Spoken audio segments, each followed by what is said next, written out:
When one of the most famous men on the planet walks into a pawn shop on a Tuesday afternoon and stops cold in front of the window display, nobody in that store expects what happens next. It is Tuesday, March 4th, 2025, Orlando, Florida. West Colonial Drive, just past the intersection with Kirkman Road, a strip mall. A nail salon on the left, a cell phone repair shop on the right. And in the middle, Capital Gold and Pawn, a hand-lettered sign in the window.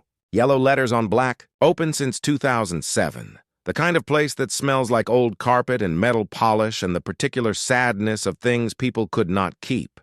He is 7 feet and 1 inch tall, 325 pounds. He wore a plain gray hoodie and dark jeans and sneakers the size of small boats. He turned sideways to get through the front door. The bell above it rang. He was not supposed to be here. He was supposed to be at a business meeting on Sand Lake Road at 2:30 p.m. He had 40 minutes. He was driving past. He saw something in the window. He stopped the car. He got out. He stood on the sidewalk for 11 seconds, looking at the window. Then he walked to the door and turned sideways and went in. What he saw in that window display case, and what he did in the next 47 minutes inside Capital Gold and Pawn, would pull him into a story that had been sitting still for 11 years. Waiting. A story about a man named Gerald Webb, 58 years old, and a ring he had carried longer than his pride could afford, and a debt that had nothing to do with money. Stay with us through this entire video, because what Shaq finds when he asks one single question, what comes out of that question, will reach inside your chest and rearrange something. And by the time it's over, you will think about the things people carry into pawn shops in a completely different way. But to understand why Shaq stopped the car on West Colonial Drive, you have to go back. You have to go back past 4 NBA championships and a doctorate in education from Barry University and a business empire that includes Krispy Kreme franchises and real estate and Five Guys locations across Florida. Past all of it, you have to go back to Newark, New Jersey, in the spring of 1984, to a gymnasium on Clinton Avenue where a 12-year-old boy who was already 5 feet 10 and still growing watched his mother stand in a lobby after his basketball game and tell a man twice her size, with quiet certainty that her son belonged in that gym. Shaquille O'Neal was born on March 6, 1972 in Newark, New Jersey. His mother, Lucille O'Neal, raised him with a love that did not need witnesses. She showed up. She stood her ground. She folded herself into economy seats on buses and waited in lobbies and carried things that were too heavy without making it anyone else's problem. His stepfather, Philip Harrison, was a sergeant in the United States Army. Philip said something to Shaq on a military base in San Antonio, Texas, in October of 1987. Shaq was 15 years old and already 6 feet 4 and still growing and still figuring out what to do with all that space he took up. Philip looked at him and said, "The thing people sell when they've got nothing left is always the thing that meant the most. You pay attention to what people sell. That tells you everything about what they were fighting for." Shaq was 15. He did not fully understand. He understood on Tuesday, March 4th, 2025, standing in front of a display case in Capital Gold and Pawn on West Colonial Drive. Now, Gerald Webb, 58 years old, assistant coach, Edgewater High School basketball program, Edgewater Drive, College Park, Orlando, Florida. He had coached the varsity program for 19 years. He got to the gym every morning at 6:15 a.m. and left at 6:30 p.m. on game days. He wore the same navy blue windbreaker every day, name of the school on the left chest, a small coffee stain near the bottom hem that had been there for 3 years. He had tried everything. He lived in a 1-bedroom apartment on Conroy Road in Metro West, 3rd floor, walk-up. He had lived there for 7 years. The rent was $1,340 a month.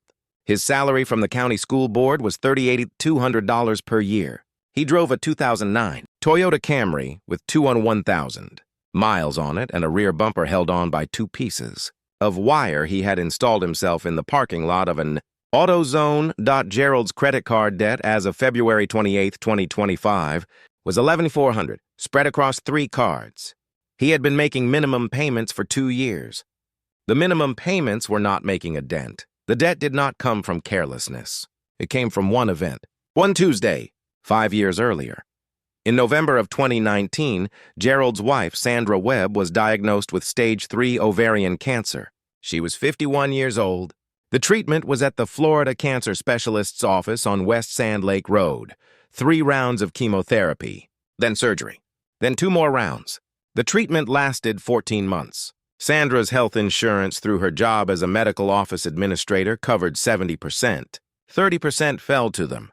30% of $61,000 is $18,300. Gerald sold his car first. A 2015 Honda Accord. He bought the Camry for $3,200 cash. He took a second job on Friday and Saturday evenings driving for a courier service. He worked the route from 6 p.m. to 11 p.m. both nights. He coached the team Monday through Thursday. He never missed a practice. Sandra went into remission in March of 2021. She called Gerald at 3:47 p.m. on a Wednesday when the oncologist told her. Gerald was in the middle of running a passing drill at practice. He looked at his phone. He excused himself. He walked behind the bleachers and answered. She said, "It's gone, Gerald." He sat down on the gymnasium floor behind the bleachers. He sat there for 4 minutes. Sandra died 14 months later. May 12, 2022, not the cancer. A blood clot. Sudden, a Thursday afternoon. Gerald had been at school. He got the call at 2:18 p.m. He finished the school day. He could not explain why. He just did. He had been making the minimum payments on the remaining credit card debt since 2022. By February of 2025, he had paid down $6,900. He still owed $11,400. He had $1,090 in his checking account. His Camry needed new brake pads. The estimate was $380 on Saturday, March 1st, 2025. Gerald Webb took one thing to Capital Gold and Pawn on West Colonial Drive. He carried it in a small velvet pouch inside a paper bag from a Publix grocery store. He set it on the counter. The man behind the counter, Victor Reyes, 44 years old, examined it for 3 minutes under a magnifying glass. He offered $340. The object was a ring. A championship ring from the 2006 Edgewater High School Class 5A state basketball tournament. Gerald had coached that team. They had won the state title on March 18, 2006, 19 years ago. It was the only state title the school had ever won. Gerald had the ring engraved inside the band. 3 words. Sandra's handwriting, traced from a birthday card. Those 3 words. Gerald accepted the $340. He signed the form. He had 30 days to buy it back for $374. He could not buy it back for $374. He had $1,390 in his account and $380 in brake work due, and $340 in rent due April 1st and 3 minimum credit card payments due March 15th, totaling $320. He left the ring at Capital Gold and Pawn on West Colonial Drive. Drove home on Conroy Road with the windows down.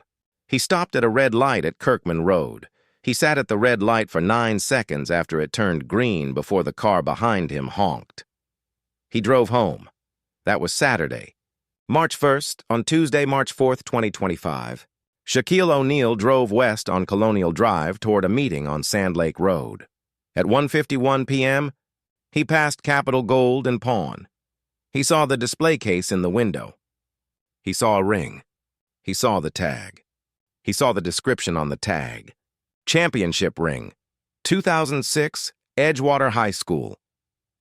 He stopped the car on West Colonial Drive. He sat for 11 seconds. Then he got out. The bell above the door rang. Victor Reyes looked up from behind the counter. He recognized Shaq in approximately 2 seconds. Victor was 44 years old and had watched every NBA Finals from 1996 to 2004, and he had seen that face in 4K and in person at an arena football game in 2018. He said, "Mr. O'Neal," Shaq said. "Hey."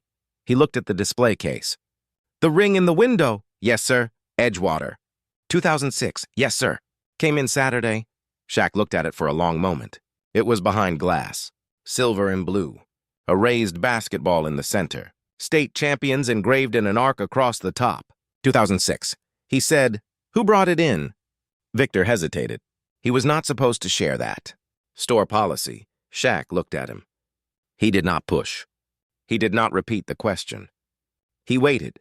Victor said, An assistant coach from the school. Shaq was still. He had 19 years there, Victor said. He did not know why he was saying more. Something about the way Shaq stood. Like the question was not curiosity. Like the question was something else. Shaq said, "What did you give him for it?" Victor said, $340. The store was quiet. A radio somewhere in the back played something country and low. The fluorescent light above the counter hummed. Shaq said, "Is he coming back for it?" Victor looked at the form. He said quietly, "The way the numbers work, I don't think so." Shaq nodded once. He looked at the ring for another 4 seconds. Then he looked up. He said, "I need one question answered. Just one. Was there something engraved inside the band?" Victor picked up the ring. He turned it. He looked inside. 3 words. He read them out loud. Shaq was still for 5 full seconds. Then he said, "I'd like to buy it back." Victor said the buyback price was $374. Shaq said, "I know." He paused. "But I am not buying it back for $374. Victor looked at him. Shaq said, "I want to pay whatever it takes to make it right for the man who brought it in." He did not raise his voice. He did not perform. He said it the way his mother used to say things. Simply, like they were already decided. Victor said he needed to make a call. He went to the back. He was gone 6 minutes. He came back. He said he could release the ring. He gave a number. Shaq paid it without looking at the number twice. Then he asked Victor one more thing. He asked if there was any way to reach the man who had brought the ring in. Victor said he had a phone number on the form. He said he was not supposed to give it out. Shaq said he understood. He said, "Can you call him?" "Right now? Don't say my name. Just tell him to come in. Tell him something came up with the ring." Victor looked at him for a moment. Then he picked up the phone.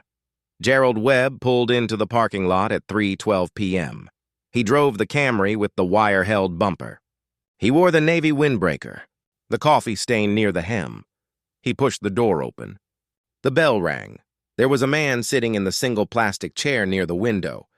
A man so large the chair looked like it belonged to a different world. A gray hoodie, dark jeans. The kind of face Gerald had seen on television for 30 years. Gerald stopped in the doorway. Shaq stood up. He said, "Coach Webb." Gerald said nothing. His hand was still on the door. Shaq said, "I saw the ring in the window." Gerald looked at the display case. The ring was not in it. He looked back at Shaq. Shaq held out his hand. In his palm, the velvet pouch. Gerald recognized it immediately. Gerald did not move for 3 seconds. He said, "How did you—" "The tag had the school name," Shaq said. "The year." "I asked one question." Gerald shook his head slowly. "I can't accept that. I know you feel that way. Mr. O'Neill." "Shaq." Gently. "Just Shaq." Gerald looked at the pouch in Shaq's hand. He looked at the floor.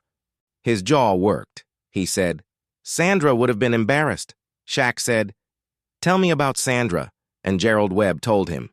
Right there in Capitol Gold and Pawn on West Colonial Drive, with Victor pretending to organize receipts behind the counter and the country radio playing low in the back. Gerald told him about Sandra, about November 2019, about the 14 months, about the remission call on the Wednesday at practice, about sitting on the gymnasium floor behind the bleachers for 4 minutes. He told him about May 12, 2022. Shaq did not move. He stood with his hands at his sides and the velvet pouch in one of them, and he listened fully, like it was the only thing happening anywhere in the world. When Gerald finished, the store was completely quiet. The radio had gone to a commercial. The fluorescent light hummed. Shaq said, "What are the 3 words?" Gerald looked at him. Then he reached out and took the velvet pouch. He opened it. He took the ring out. He turned it over. He looked inside the band. He said quietly, "Win for us." Shaq closed his eyes for 2 seconds.